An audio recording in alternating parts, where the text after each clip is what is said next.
Hey guys, welcome back to the touchline. Yes, the footy season is on the horizon. 2-3 more weeks before the season starts. We've got pre-season coming up this week, and what a way to begin our NRL talk for 2025 than to talk about the top 5 coaches of the competition this year who are in serious pressure.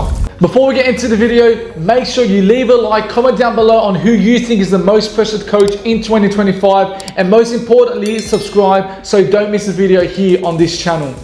Let's get ready. So what we're going to do, we're going to be ranking the 5 coaches in the competition who are going to be in serious pressure this year. First of all, we'll start at 5th place. I'm going to go for Craig Fitzgibbon for the Cronulla Sharks. Now, you look at him since he's joined, he's made Sharks a much better team. You can see the way they play. Attackingly, I think they're better than they are defensively. He has really changed the culture at the club. They're more competitive. As before he joined the club, they weren't actually always competing for the top, competing in the top 8. But since he's come, he's really changed the club. You can see he's got the best out of the players, just like Nico Hines. Now they've signed for Noah Blake this year. Ronaldo Mulitalo and Katoa have been probably one of the best wingers in the competition, always scoring tries for them.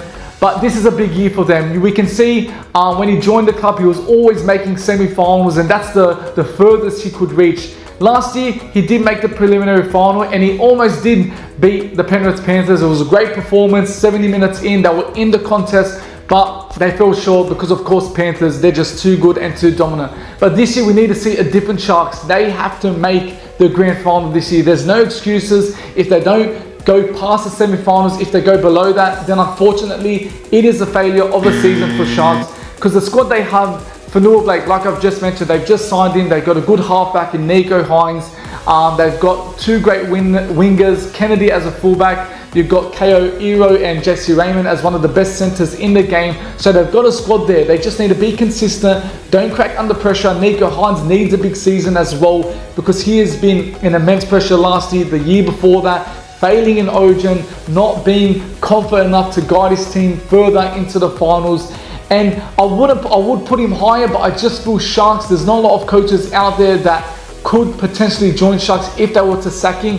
But yeah, I think Fitzgibbon is in immense pressure. Not as much as the other coaches I'm about to mention, but still, he needs a big year. And for me, Sharks need to make the grand final this year, or at least preliminary final.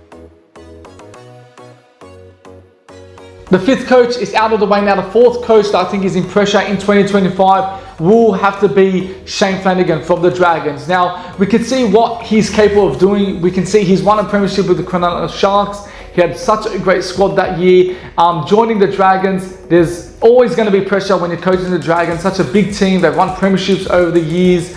And with the squad he had last year, they did really choke under pressure. They had moments where they showed very good signs of what he can produce with this Dragon squad, what the Dragons can do when they are on their A game. They beat the Broncos, they beat the Melbourne Storm at Amy Park, as well as sunk up against the Broncos, like I said. But yeah, Dragons, Shane Flanagan needs a big year. He needs to get the best out of the Dragons, and what they've been lacking for previous seasons, changing coaches every single few seasons, they need consistency. And Shane Flanagan, I believe he is the coach to guide Dragons to success. Before we signed Charbel, I really wanted Shane Flanagan. I saw what a great coach he is. Like I've mentioned before, he's won a premiership for the Cronulla Sharks when he did the impossible and people doubted him. And Dragons have such a good squad. Yes, they've signed players for the short term, Valentine Holmes, Damien Cook, Clint Gutherson. It seems to me they're getting old players with experience, and I feel this is what the squad like Dragons need at this current point. Is it going to be sustainable enough for the future? Probably not, because they are at an old age and they're going to be retiring soon. But with the squad they have now, they need to make top 8. No excuses. They can't crack under pressure. If they finish 9th, 10th, it's going to be a failure of year. Dragons, they've been out of the finals for a while. I think the last time was 2018. So like I said, no more excuses for Dragons. They need to deliver. Their fans want more than what they've been given for the last few seasons. This is the year for the Dragons. If they can make the top 8, which Shane Flanagan needs to do, if he doesn't, there's pressure on him. I still don't think he would get sacked next year or get sacked during the year if he doesn't deliver and get into the top 8. It's a process, and they have to trust him to that process. But like I said, if he misses it, it's not the end of the world, but he is in pressure if he doesn't meet the needs and demands of the fans and the club. So Shane Flanagan at 4th. All right, in third, we're going to go for Trent Robertson at the Sydney Roosters. And I think a lot of fans, experts are predicting the Roosters to drop out of the 8. And reasons to that is because they've lost too many players. You've got Suwali at the Wallabies, Joseph Manu. Now, in regards to Joseph Manu, lots of rumours are speculating that he might return to the NRL, to the Sydney Roosters mid-year, because he isn't happy with his change at his new club, the lifestyle. He's just not getting used to it. Now, that's what the reports are reporting. They've also lost Hargreaves. Tupouniua has left the Roosters to join the Dogs. So it isn't looking good for the Sydney Roosters in 2025. Yes, they still got some good players. Tedesco, you got Victor Radley, Angus Crichton, Butcher. They've got Townsend now signing for the club. Their backline is a bit weak now without Manu Suwali. Townsend is getting old. He's only signed for a 1-year deal. Sam Walker's still injured. I don't know when he will return back. So I think it's going to be one of those seasons for the Roosters. They haven't missed the 8 in a while. It just shows how dominant that club has been for years under Trent Robertson, winning 3 premierships in 2013, 18, 19. So yeah, he's done an incredible job. I think this is the year they finally drop out of the 8. And like reasons I've said before, just too many players are out. I think there are better teams right now in this position. Manly are a better team with the squad they have. Bulldogs are looking stronger. You've got Broncos with a new coach, new players. Rabbitohs might be in contention for the top 8. So I feel they're going to struggle a lot this year. And Robertson, considering how many times Roosters have been favourites to win the premiership, I've surely put them so many times for the last 3 years that they could win it, because the squad they had, the coach they had, I believe they could do it, and they just keep disappointing. Well, I'm not finding Roosters struggle, but in regards to their fans, they're probably disappointing that they're not going further than the semi-finals. They made prelims last year in 2024, but yet they struggled and got smashed by the Melbourne Storm. So it's a big season for Robertson. I think the exception here is that he does have a weaker squad, so maybe they won't sack him, but they need to, they need a big season, and he's in immense pressure if they don't make the 8 this year, and could face a sack because they haven't had a premiership since 2019. So yeah, Trent Robertson at number 3 spot. Now in the second spot, we're going to go for Andrew Webster, the coach for the New Zealand Warriors. 2 years ago, they were an incredible team. Just you look at Dogs in 2024, the great performances they put shocked everyone, and people just doubted the Dogs, and they doubted Warriors back in 2023. And they had an exceptional year in their first reign, their first year under Andrew Webster. Just players were playing for the coach. They had a new style, new culture. The fans were loving the way they were playing.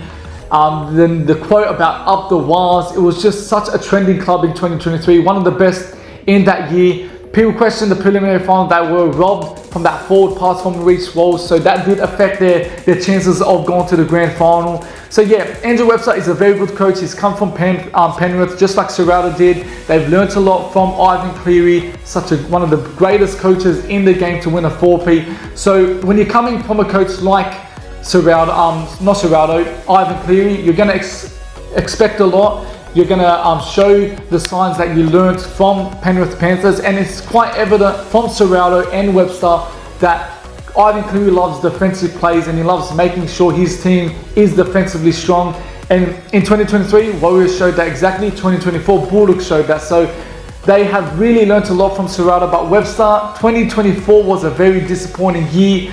Towards the end, they were better. They had a few good wins, but overall it wasn't good. Sean Johnson was injured here and there. Fonua Blake was probably their best player that year, and for the 4 to be their best player, it just shows that it wasn't the best year when your forward's your best player. Normally Sean Johnson would be your best player, or your fullback would be your best player. So that was a concern right there. So Webster, I think this year they're going to struggle again. He's in immense pressure. I've said that many times. He needs a big year, because if he does fail, the fans are not going to like it. Yes, he's such a respectable coach. The fans love him, what he's done to the club, especially in 2023.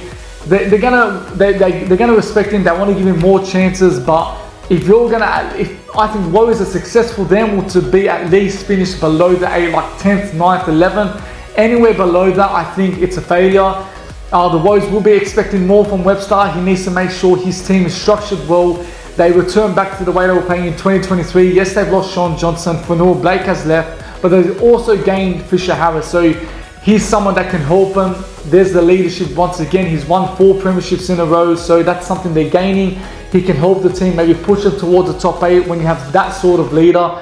So yeah, I think he's the second most pressured coach this year, especially what happened last year, and he needs to make sure he can show what he's made of and can guide Warriors to at least 10th, 9th. Just, that's a little bit of success, but of course success is finishing in the top 8. So for me, second is Andrew Webster. Now, the easiest, most pressured coach that everyone will be selecting this year is Tigers coach Benji Marshall. Now he's got I'm pretty sure three back to back, the three-peat wooden spoon under him, or I don't know if it was 2 years at the club, not sure. But yeah, they need a big year. They cannot afford another year of failure. They cannot get another year of a wooden spoon. And I don't think they'll get the spoon. I think their squad is very strong enough to move higher up the ladder. Maybe not top 8. I think, personally for me, I think they're just going to miss it this year. I think they're going to improve a lot for sure. Probably around 12th, I think 11th, somewhere around that range. But if Benji Marshall was to struggle this year and Tigers don't move higher than 14th, that's a sackable offence right there. He needs to leave the club ASAP. Everyone's giving him time. They're giving him chance after chance. Tigers, they've just been building nice and slowly. You need to give coach time, especially when he's building a squad. And now that he's got the squad, you need to trust in him. Now he's got the squad, he needs to deliver. There's no more excuses. There's no more saying, oh, this guy was injured. You need your team to perform right now. You look at, I always like to refer to Bulldogs. Serrano back in, when he first joined the club, lots of injuries, but still, with the club Bulldogs we need answers. And the players we had signed that year, we needed answers instantly, and we weren't getting it. But we stayed patient, and thank God everything's turning out good. And that's like with Tigers. 3 years of pain. They haven't made a final since 2010, if I'm correct. I'm not sure if that's the right year they last made it, but they need a big year. That's all I can say. Tigers fans need answers. They need Benji Marshall to get the best out of these players. You've got Lawai, you've got Skelton, who's just signed, Galvin, who's probably one of the best youngsters in the competition right now. Papali'i has left, but they've also got good replacements. So Tigers, Benji Marshall, if they struggle, he's probably the most pressured coach. And I think, give him 10 games, if he struggles in those 10 games, I think he's going to get the sack. I think Tigers can't cope with that anymore. If they're in contention, if they're, for example, 15th, I think they should get a coach that can at least push them high towards the end of the season. Because if Benji Marshall isn't delivering in the first 10 games, I think he should just get sacked. So he's the most pressured coach in 2025. So that's a wrap to this video. If you want more of these videos, leave a comment down below what top 5 you want me to do next. But yeah, subscribe to the channel, leave a like, comment down below. The season is almost here. And yeah, make sure you link up, stay tuned to this channel, because again, the NRL content is not over and we're just beginning.